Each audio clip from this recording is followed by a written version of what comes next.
All right, let's talk about the last-minute preparations going into tomorrow night's debate. Stephen Neukam from Axios up late with me tonight here on the Final Five to talk about that and more. Stephen, always good to see you. Yeah, thanks for having me. So here we go. Philadelphia is the place. Vice President Harris was in Pittsburgh all week long, getting ready for this debate. Former President Trump was down at Mar-a-Lago. They're going to meet up. And this is the first time they're going to meet up on the same stage. Yeah, and it's a really big deal. I mean, there's polling out over the weekend that, especially for the Harris camp, about a fourth of American voters still want to learn more about her. And that is such a sizable chunk of voters when you're talking about an election that's going to be decided by, in some states, less than a percentage point, right? I mean, that's how it was in 2020. And the polling out right now shows that this is, if closer, if not as close as 2020. So this is a big moment for both campaigns. And yeah, the first time we're going to see them on the stage together. In terms of how I guess you prepare for these sort of things, a lot of people are looking at Vice President Harris saying she's going to approach this as a prosecutor, as she used to, as was her former career. In terms of the Trump campaign, it seems as though the focus would be really on attaching her to what they perceive as the Biden administration's failures.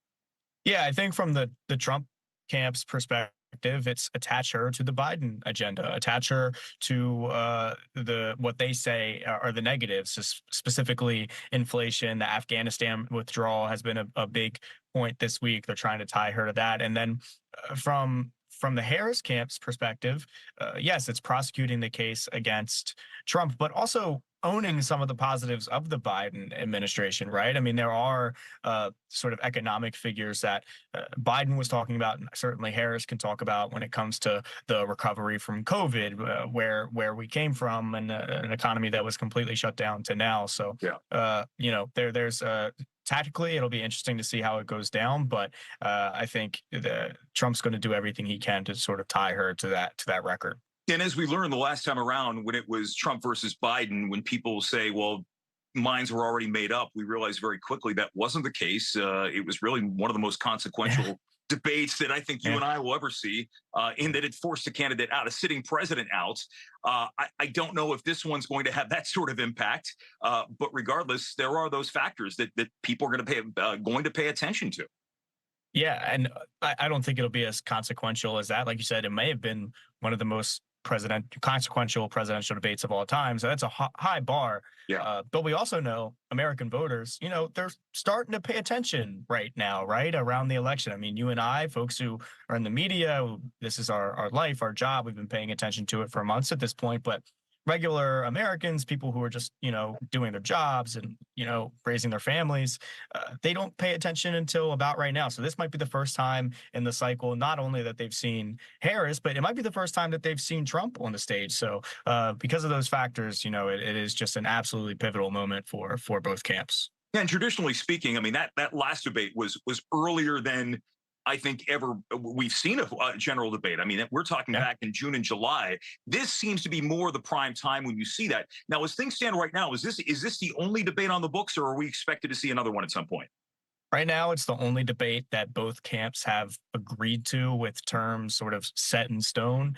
My hunch is that we'll probably get another. Now, depends on how this goes and how the polling goes. But I think right now, both Trump and Harris feel like they have voters that they need to move, have things that they want to accomplish, have people that they want to reach out to. So I think that, if the debate is not a disaster for each camp, which I don't think it will be, not at least to the magnitude that it was for Biden, I think there's going to be an appetite from both sides to maybe take another bite at the apple to get on stage one more time before November. Trump has pointed out many times that he does have litigation pending against ABC, specifically George Stephanopoulos, for some comments made at some point. Stephanopoulos is not involved with this debate. It's David Muir and Lindsey Davis. But I would imagine, as you talk about the debate, the Trump campaign would love to see one on Fox News, love to see one in a place that there may be more people inclined to vote for Trump, something that they might perceive as a little more friendly territory. Yeah, I mean, the first debate was on CNN. Now we're doing ABC, which I guess you could argue is a little bit more of a independent arbiter here when it comes to news organizations. But yes, the Trump team would love to have one on their home turf, essentially. You know, they'd love to have a home game. They'd love to have folks like Brett Baer, who, you know, is good at his job, but, you know, Sure. works for Fox News. So I think that there's a appetite from that from the Trump side. Now it's up to the Harris campaign to agree to that. Well, and I think one thing that we've learned from this administration is when you have the likes of Pete Buttigieg, who is willing to go to places that aren't, I mean, look, MSNBC is one thing, but when you send high-ranking officials to these places where your voters aren't typically perceived, that helps. And I think that could work. I give credit to other organizations like CNN when they bring on people from the Trump campaign as well, because that's not necessarily where you expect to see your base.